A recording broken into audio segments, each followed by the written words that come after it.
Hello, I'm Ed Rabyd, otherwise known as the Rabyd Atheist, a former pastor turned atheist, now a compassionate anti-theist. Welcome to my channel. Feel free to like or dislike the video as you see fit, so feel free to hit those buttons.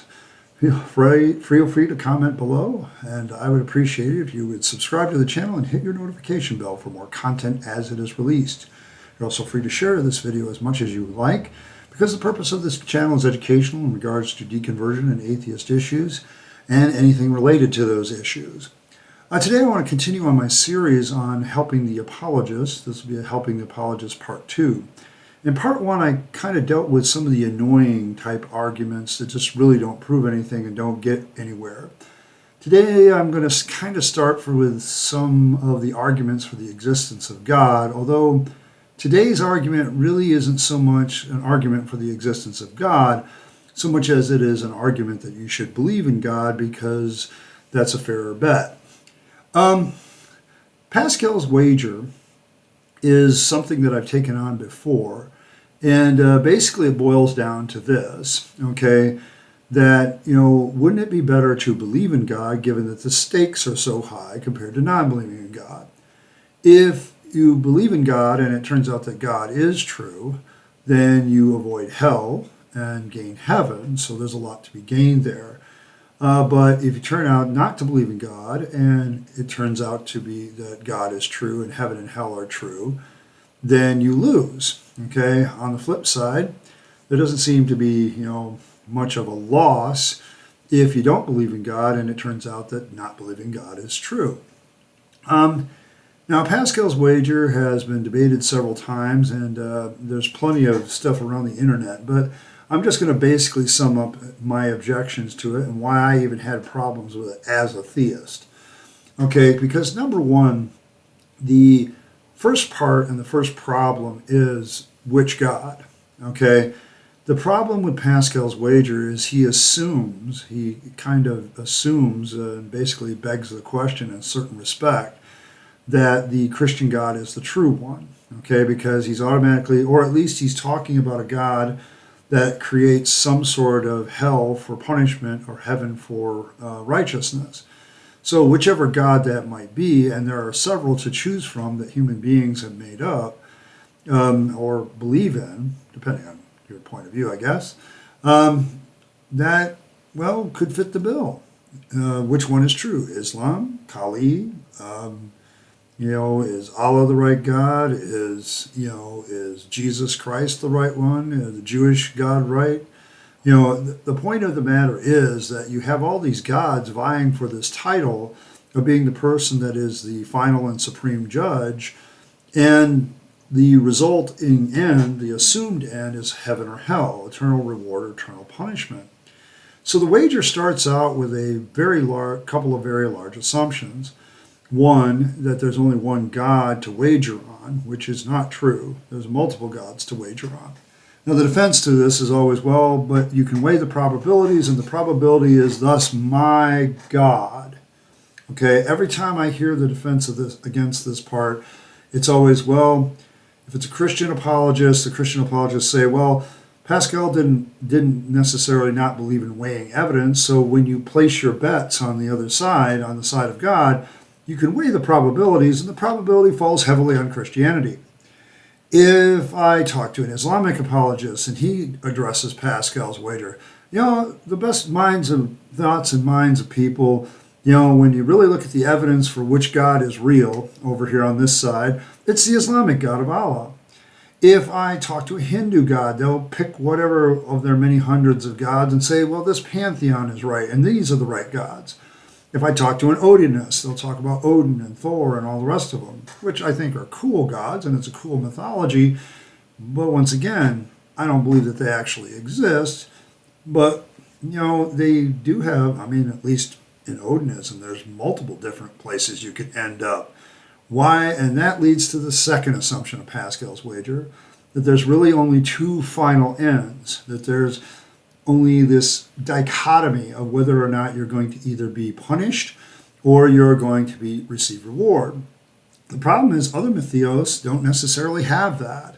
And so you have different places like in the Norse gods, Some places were places of glory. There's literally two halls that you can end up in if you died in battle.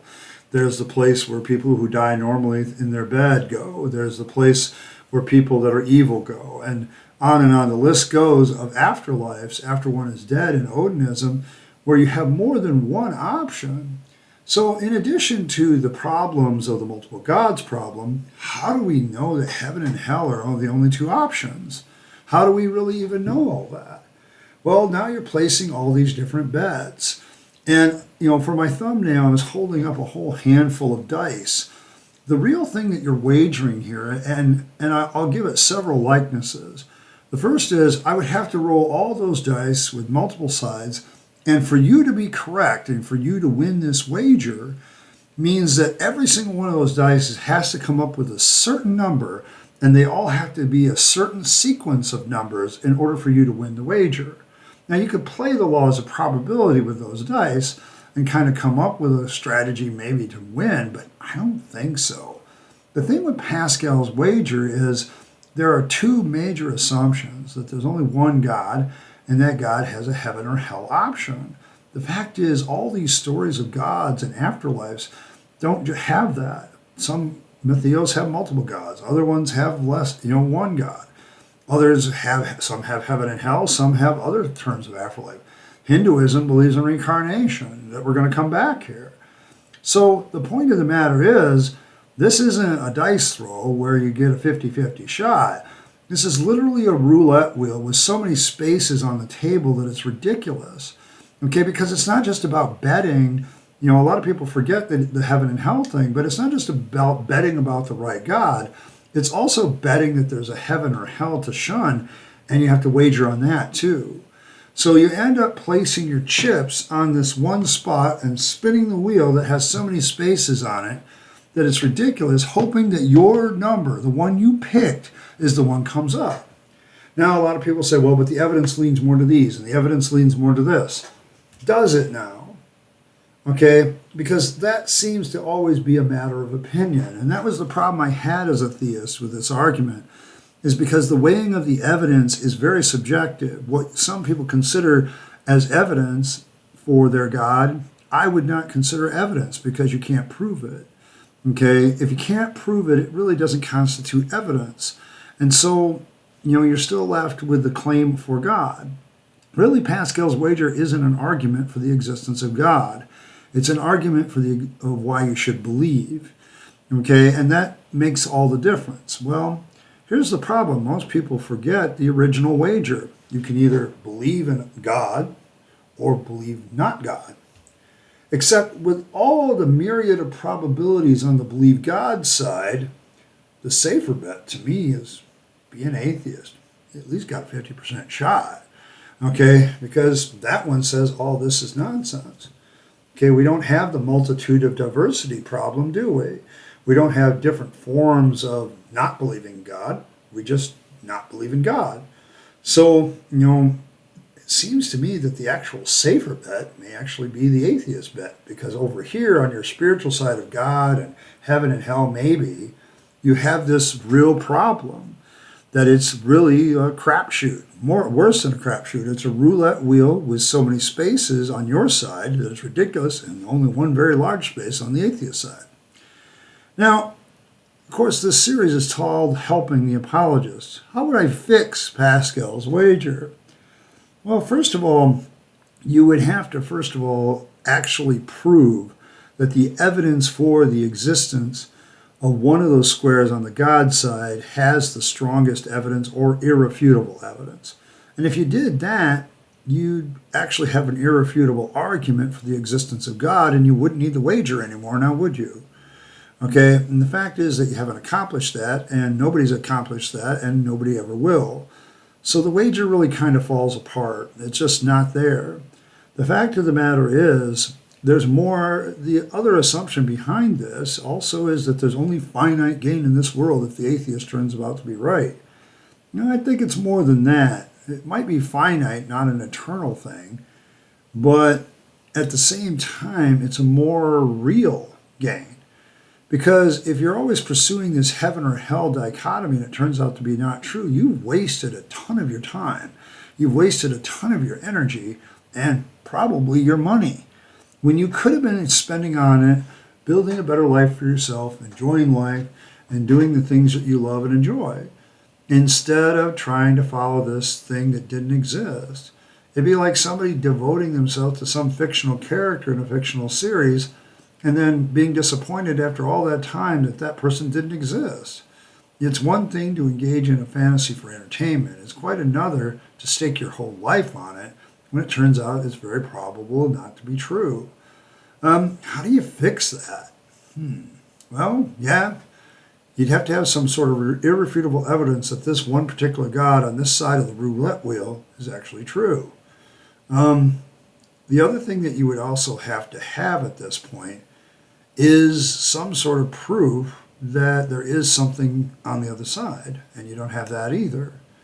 So yeah, it's a tall order, but you're gonna need to prove that one God is absolutely true, and you're also gonna have to prove that the afterlife exists and is absolutely true, and that the only option is heaven or hell. Otherwise, with all these specific variables that Pascal uses, is existence of God versus non-existence of God, heaven and hell, those are only a small amount of variables, and quite frankly, it's an inaccurate probability statement given all the gods out there, given all the afterlife possibilities. It just falls apart. Pascal is assuming a single God and a God that only offers heaven or hell. He's assuming that his Christianity is true, and thus the wager fails because of his assumption, and it will always fail because of that assumption. And quite frankly, I don't think you can fix it. Not unless you can absolutely prove that there is a God that is true and that there's an afterlife that is true. And if you could do that, you wouldn't need the wager anymore. All right, well, that's kind of it for this one. I know it's kind of quick, and I'm trying to keep these under 15 minutes, but I've taken on this one before, and it didn't suit me well as a Christian. It still doesn't suit me now as an atheist, because it really seems like it's not just a question that I'm rolling the dice, hoping 1, 2, or 3 come up for theist and 4, 5, or 6 atheist. I'm really throwing like one of these, a 20-sided dice. Actually, it's more like throwing 100 of these and hoping they all come up 20. Okay, that's what it's like. And I'm sorry, I don't like those odds. I'd rather go with the 50% odd that says there's probably not a God. I'll take that probability instead and live my life according to what I feel is best. And I can come up with my own purpose, live my own morality for my benefit and the benefit of others, and just enjoy life here on planet Earth. And stop looking to something that doesn't exist. Thanks for stopping by. I appreciate all of you. As this channel continues to grow, we're going to continue to do some of the series. Now, here's a golden opportunity for all of you here. The next argument for the existence of God, I am going to let be your choice. So if you stayed this long in the video, you now have this opportunity to type in the comments the argument for the existence of God that you want me to take on next, and try to help the apologist and fix it. For that, so leave your one you want in the comments, and the one who gets the most votes, the most comments in particular, not votes, will indeed be the one that I use. Now, don't try the thing of typing the same argument with your same name over and over again. I'll only count that as one vote. Only one. You're not allowed to do multiple votes. So thank you once again for stopping by, but be sure to do that. Be sure to write in that comments section what argument for the existence of God you want me to take on next. Well, thank you for stopping by. Please like the video or dislike it as you see fit. Share it, comment on it. Make sure you put the argument for the existence of God you want in there. But most importantly, subscribe to the channel. Hit your notification bell. I would greatly appreciate it. The channel is very, very close to having memberships and getting monetized. At current count, it's like 935 subscribers, and I am just overwhelmed. Thank you very much. I appreciate every single one of you that have subscribed in the last month or so. You guys are awesome. And for my long-term subscribers, equally and doubly awesome. Thank you very much. But I'm going to call it this one. I hope you have a great day, and I'll catch you next time.